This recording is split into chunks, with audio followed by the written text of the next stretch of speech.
আমি তো ভাবি এই উম্মতকে তো দাড়ি দিছিলেন জান্নাতে যাওয়ার জন্য। কি কি কি জন্য? কার কারণে পাইলেন? নবীজির কারণে। এই উম্মত দাড়ি দেখা জান্নাতে চলে গেছে বহুত, আরো চলে যাবে বহুত। কিতাবে আছে, কিতাবে জমানার সবচেয়ে বড় মুহাদ্দিস মারা গেছে। স্বপ্নে দেখার পরে জিজ্ঞাসা করছে কি ব্যবহার হলো আপনার সাথে? দাড়ি দেখায় চলে গেছি।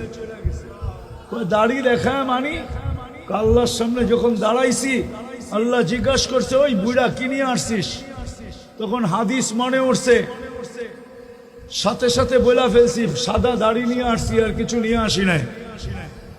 তো আল্লাহ চেটা গেছেন শুধু দাড়ি। তো প্রতি উত্তরে বলছে আপনি রাগ হন কেন? এই হাদিস কি আপনি বলেন নাই জিবরিলকে? কেন হাদিসে কুদসি আল্লাহর বাণী। আপনি কি জিবরিলকে বলেন নাই? জিবরিল আমাদের নবীজিকে বলে নাই? নবীজি কি সাহাবায়ে কেরামকে বলেন নাই?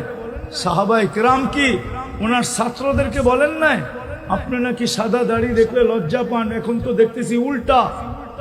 দাড়ির কথা বললাম, আপনি চেতা গেলেন।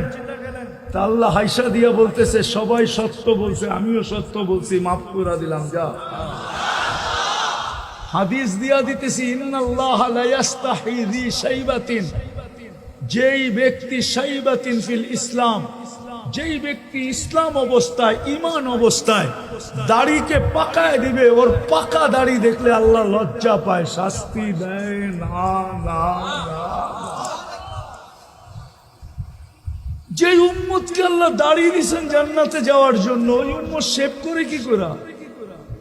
আচ্ছা এটা বাদ দিলাম, মদিনা মুনাওয়ারায় যখন হজে যায় তো দাড়ি ছাড়া যায় কি করে? আমার তো যুগ বিয়োগে মিলে না, কিন্তু হাজারো হাজিকে দেখি বাংলাদেশি দাড়ি ছাড়া রওজার সামনে দাঁড়ায় আছে। কেননা ও দেখো আর না দেখো, আমাদের নবীজির রওজার সামনে দাঁড়াইলে নবীজি তো দেখে। ওলামা বলুক না দেখে না, দেখে না। আমাদের নবীজি তো জীবিত কবরে, হায়াতুন নবী। ও দাড়ি ছাড়া যায় দাঁড়ায় কি করে? যদি দেখা চেহারা ফিরায় নিল তো ভাগ্য খুললো না বন্ধ হইল? হ্যাঁ, দ্বিতীয় যুগ বিয়োগ মিলে না। মদিনা মুনাওয়ারা গেল, আয়েশা দাড়ি শেভ করে কি করে? যাকে আল্লাহর রাসূল দেখলো দাড়ি শেভ করে কি করে? তো যেটা বুঝাইতেছিলাম মেরে দোস্ত, দাবি তো করি আল্লাহকে ভালোবাসি, কিন্তু প্রমাণ কি?